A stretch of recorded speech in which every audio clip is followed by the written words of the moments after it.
श्री स्वामी समर्थ. श्री गुरुदेव दत्त. प्रेमळ स्वामी भक्तांनो, आज आपण ओम स्वामी समर्थाय भक्त रक्षणाय नमः या मंत्राचे श्रवण करणार आहोत. हा मंत्र स्वामी समर्थांची अदृश्य कवचासारखी कृपा तुमच्या भोवती निर्माण करतो, जी संकटे, भय, दृष्टी, प्रवृत्ती आणि नकारात्मक शक्तीपासून तुमचे रक्षण करते. मन शांत, स्थिर आणि धैर्यवान होते. कोणतीही भीती किंवा काळजी हळूहळू नाहीशी होते. आयुष्यातील जुने अडथळे, वाईट परिणाम, पूर्वजन्माचे दोष स्वामींच्या कृपेने दूर होऊ लागतात. स्वामींचे संरक्षण मिळाल्यावर घरात सौख्य, प्रेम आणि भरभराट आपोआप येऊ लागते. हा मंत्र रोज जपल्याने स्वामी समर्थांशी जिव्हाळ्याचे नाते जुळते आणि त्यांच्या कृपाछायेचा अनुभव येतो.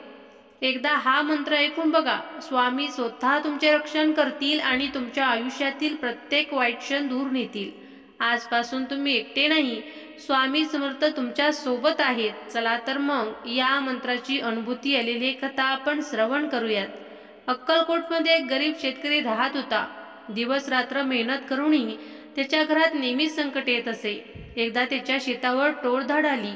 पिके पूर्णपणे नष्ट झाली. मनात निराशा, डोळ्यात पाणी. तो अक्कलकोटला गेला आणि स्वामी समर्थांच्या चरणी बसून रडू लागला. स्वामी, आता माझं कोण, माझ्या कुटुंबाचं रक्षण कोण करणार? स्वामी समर्थ शांतपणे त्याच्याकडे पाहत म्हणाले, भोळ्या, ओम स्वामी समर्थाय भक्त रक्षणाय नमः हा मंत्र जपा. स्वामी कृपा तुझ्या घरावर असेल. भीती सोड, मी आहे तुझ्यासोबत. शेतकरी परत गेला आणि रोज भक्तिभावाने मंत्र जपू लागला. काही दिवसात टोळधाड शेताला वळसा घालून पुढे गेली. पिकं ताजेतवाने उभे राहिली. त्या दिवसापासून त्याला खात्री पटली, स्वामी समर्थ जेव्हा रक्षण करतात तेव्हा कोणतेही संकट जवळ येऊ शकत नाही. ही कथा ऐकणारा कुणीही माणूस मंत्र ऐकल्या वाचून आणि स्वामींची कृपा अनुभवण्या वाचून राहू शकणार नाही. जीवनात कितीही संकटे आली, परिस्थिती कितीही कठीण झाली, तरी स्वामी समर्थांवर अखंड श्रद्धा ठेवा. त्यांच्या नावाचा जप तुमच्या भोवती अदृश्य कवच निर्माण करतो. हा मंत्र फक्त शब्द नाही, तो स्वामींच्या कृपाशक्तीचा दरवाजा आहे. जेव्हा भक्त स्वामींना हाक मारतो तेव्हा ते स्वतः येऊन त्यांचे रक्षण करतात. म्हणूनच भीती सोडा, चिंता सोडा, स्वामी समर्थ तुमच्या सोबत आहेत. चला तर मग या मंत्राला सुरुवात करूया. तत्पूर्वी तुम्ही या चॅनलवरती नवीन असाल तर चॅनलला लाईक, सबस्क्राईब आणि कमेंटमध्ये श्री स्वामी समर्थ असे लिहा.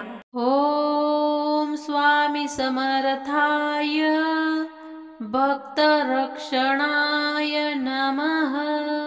ओम स्वामी समर्थाय भक्त रक्षणाय नमः.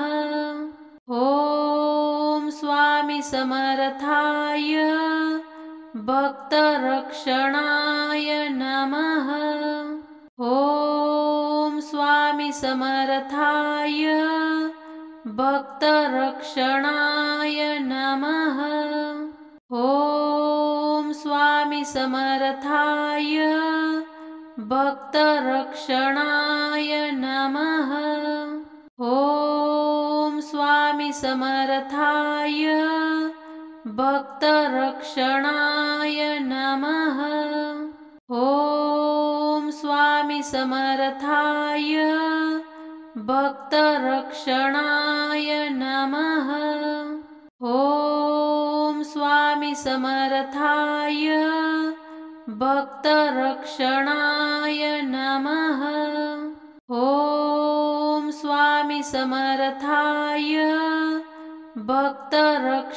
भक्त रक्षणाय नमः. ओम स्वामी समर्थाय भक्त रक्षणाय नमः. ओम स्वामी समर्थाय भक्त रक्षणाय नमः.